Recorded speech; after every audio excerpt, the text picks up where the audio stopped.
আমি এই মুহূর্তে রয়েছি হলো ফ্রান্সের প্যারিসের সেই আর্ক ডে ট্রায়াম্ফ, অর্থাৎ এটা একটা বিজয়ের স্তম্ভ।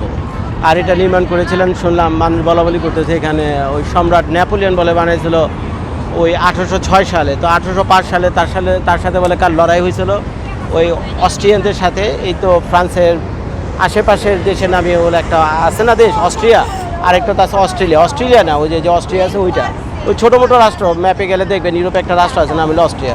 শুনলাম অস্ট্রিয়ার লোকজন বলে ইসা প্যারিস আক্রমণ করেছিল, ফ্রান্স আক্রমণ করেছিল, তখন এই ফ্রান্সের সম্রাট নেপোলিয়ন তাদের মাইরগুতা দিয়ে এখান থেকে খেদাইছে, বুঝছেন।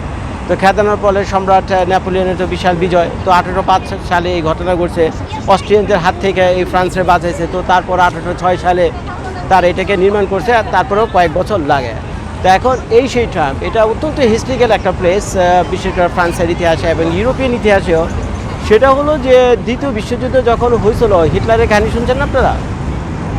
দ্বিতীয় বিশ্বযুদ্ধের কাহিনী কি হিটলারের সাথে নাকি প্রথম বিশ্বযুদ্ধের কাহিনী হিটলারের সাথে? আচ্ছা ভুলে গেছি ভাই, আপনারা ক্ষমা করেন, আমি ভুলে গেছি। হিটলারের কাহিনীটা কোন বিশ্বযুদ্ধ হয়েছিল? প্রথম বিশ্বযুদ্ধে না দ্বিতীয় বিশ্বযুদ্ধে জানো? আমি তো মুখস্থ করে আসিনি, আমি জাস্ট এখানে যতটুকু আমার মনে পড়ছে ততটুকু আমি দেখাচ্ছি। যদি ভয়েস ওভার দিই তাহলে আমি ইনফরমেশনগুলো কালেক্ট করে দিব না। তাছাড়া এগুলো জানার মানে কালেক্ট করার দরকার নেই, আপনার গুগলে গেলে সব পাবেন। আমার দরকার হলো ব্লগ করার, আমি ব্লগ করে যাই। তো এখন সেই বিশ্বযুদ্ধের সময় ওই জার্মান বাহিনী, নাৎসি বাহিনী যখন আইসা এই ফ্রান্স দখল করে নিয়েছিল, তখন তো বিরাট বিপদ। ফ্রান্সের লোকেরা এলো ঘর ছাড়া, ফ্রান্সের লোকেরা কি তখন এলো ঘর ছাড়া। তখন এই ফ্রান্সের লোকেরা গিয়া ওই আমেরিকার সাথে মিলা, তারপরে ব্রিটেনদের সাথে মিলা, আর অন্যান্য দেশ আছে না অ্যালাইড টিম, ওই যে যৌথ বাহিনী গঠন করছিল অনেক দেশ নিয়ে এক হয়ে। তারপরে জার্মানি হিটলার বাহিনীর সাথে লড়াই করছিল না, তো লড়াই করার পর এই জায়গাতে বসেই কিন্তু সেই ওই কি বলে ওই যে যুদ্ধ সমাপ্তির যে কাহিনী, যে ঘটনাটা হয়েছে আর কি। জার্মানরা তো প্রথম এটা ইসে নিয়েছিল, দখলে নিয়েছিল, পরে ওই অ্যালাইড বাহিনী এসে জার্মানদের মাইট গুঁতে দিয়ে আবার এখান থেকে খেদাইছে। তো সেই খেদানো যে ওদের যে সৈন্যদের যে অস্ত্র সমর্পণ সেটা ঘটেছিল বলে আবার এইখানে। তো যাই হোক, আরও বিরাট কাহিনী আছে, আপনারা যদি ভালো করে একটুখানি হিস্ট্রি দেখেন জানতে পারবেন। আরেকটা কাহিনী আছে, সম্রাট নেপোলিয়ন মারা গেছিলো তো ওই যে হেলেন আইল্যান্ড, হেলেন দ্বীপ বলে কিছু একটা আছে, কোন জায়গায় আমি সেটা জানি না, মনে ইটালির কোথাও সেই হেলেন দ্বীপ। সেই হেলেন দ্বীপে তো যতদূর আমরা জানি নেপোলিয়ন মারা গেছিলো। পরে নেপোলিয়ন মারা যাওয়ার পর পরবর্তী যে বাদশা বা সম্রাট রয়েছে শুনলাম সে বলে তার ওই যে কী বলে ছাইটাই ভস্য কিছু তো একটা হবে, যেখানে তাকে কবর দেওয়া হয়েছিল সে হেলেন দ্বীপে। সে হেলেন দ্বীপের থেকে সেই ছাই কবর মানে ওই ছাইটাই কিছু মাটি টাটি তুলে না বলে এখানে তাকে আবার নতুন করে সমাধি করছে। এই সে আর্ক ডে ট্রায়াম্ফ। তো আমি ভালো করে দেখাই চারদিকটা, এই যে ক্যামেরাটা একটু ফ্লিপ করি, ভালো করে দেখেন আপনারা। অনেক মানুষ আসছে মোটামুটি এটা দেখার জন্য। ওইটার সামনে গেলে তার কোনো কিছু করতে পারবো না, মানে ভিডিও টিডিও করা যাবে না, ভালো করে আপনারা দেখতেও পাবেন না। তো যার ফলে আমি দূর থেকে আমি আপনাদেরকে দেখে দিচ্ছি। প্রচুর টুরিস্ট আসছে আজকে এখানে দেখার জন্য। দেখেন একেবারে ফ্রান্সের প্রাণকেন্দ্রে হলো এই স্তম্ভটা, আর্ক ডে ট্রায়াম্ফ। এই ট্রায়াম্ফটা একেবারে ফ্রান্সের প্রাণকেন্দ্রে, প্যারিসের প্রাণকেন্দ্রে অবস্থিত। আরেকটা মজার ব্যাপার হলো যে এখান থেকে যে চারদিকে গাড়ি চলছে না, পৃথিবীর ইতিহাসে এটি মনে একমাত্র রাস্তা যার 12টা মাথা।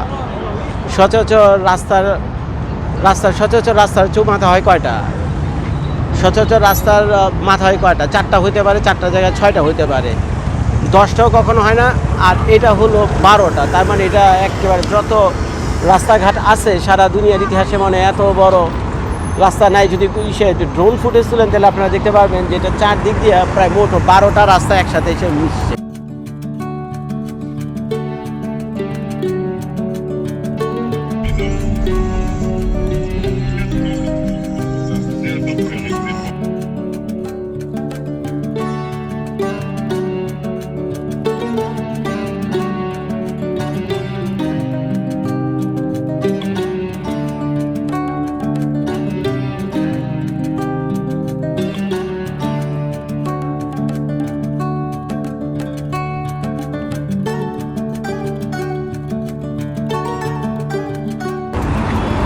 এই 12টা রাস্তা একসাথে এসে মিশছে, দেখতে পাচ্ছেন আপনারা কি এক অবস্থা, কঠিন অবস্থা। তো আরেকটু ক্যামেরাটা জুম করে আপনাদেরকে দেখায়। ওই যে কিছু মূর্তি টুর্তি দেখতে পাচ্ছেন, এটা হলো ওই নেপোলিয়ন যখন বিজয় লাভ করেছিলেন অস্ট্রিয়ানদের হাত থেকে।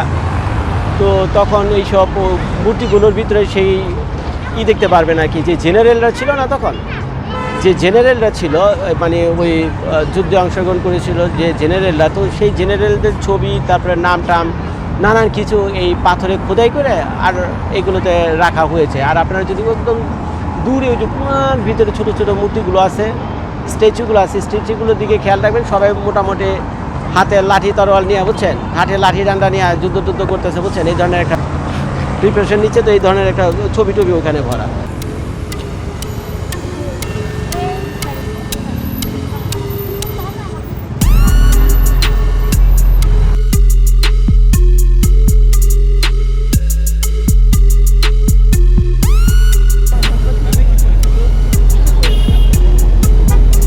আমি দেখতেছি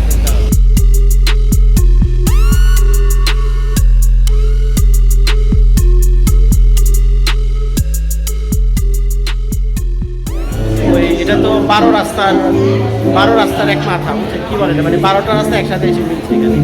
তো আপনারা যেটা করতে পারবেন, এই যে ধরনের একটা টানেল আছে রাস্তার পাশে, আপনারা পাবেন সেই টানেল দিয়ে সোজা কী করবেন, হেঁটে একেবারে ট্রাম্পে যেটা আছে ওই ল্যান্ডমার্ক যেটা আছে সেই ল্যান্ডমার্কের সামনে গিয়ে আপনার রাস্তার ওই পার দিয়ে একটা টানেলের ভিতর দিয়ে একেবারে ওই ট্রাম্পের একেবারে গোড়া দিয়ে উঠছে। দেখেন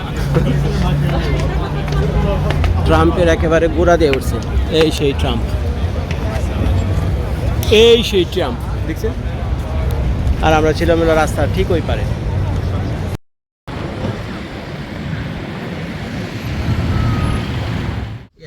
ভাই আজকে আমাদের শেষ দিন এই ফ্রান্সের। যতটুকু সম্ভব ছিল সারাদিনে আমি চেষ্টা করছি যাওয়ার জন্য, আর বাকিটা তো যাওয়া হলো না। নেক্সট টাইম ফিউচারে যদি আসে হয়তো বা, যদি আসে। আর এখন যাচ্ছি হলো লুভর মিউজিয়ামে। এটা এখান থেকে প্রায় কয়েক কিলোমিটার দূরে। তো এখন এই নানারে জোগাড় করছি। এই নানা হলো ইজিপ্টের, বুঝছেন। তো সে ফ্রান্সে উবার গাড়ি চালায়।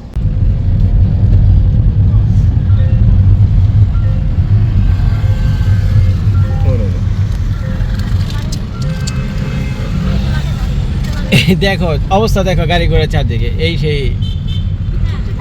চৌরাস্তা, মানে চৌরাস্তা নাকি 12টা রাস্তা একসাথে এসে মিশেছে। এখানে দেখে নেন, 12টা রাস্তা একসাথে এসে মিশেছে। এই সেই চৌরাস্তা, কি অবস্থা। এমনি পারতেছে সে সেখানে যেতেছে, কোথায় সিগন্যাল কোথায় কি আল্লাহই জানে। কীভাবে মানুষ এখানে গাড়ি চালায়। 12টা রাস্তা একসাথে এসে মিশছে এখানে, দেখেন, দেখছেন। ওখান থেকে গেলে একটা, এখান দিয়ে একটা, তারপরে ওখান থেকে মানে চতুর্দিক দিয়ে খালি রাস্তা। এই যে এখান দিয়ে আবার আরেকটা গেছে, ওই যে আবার বাস ঢুকতেছে এদিক দিয়ে, মানে যে যেখান থেকে পারতেছে ঢুকতেছে। এই সেই আর্কিটেক্ট ট্রাম্প।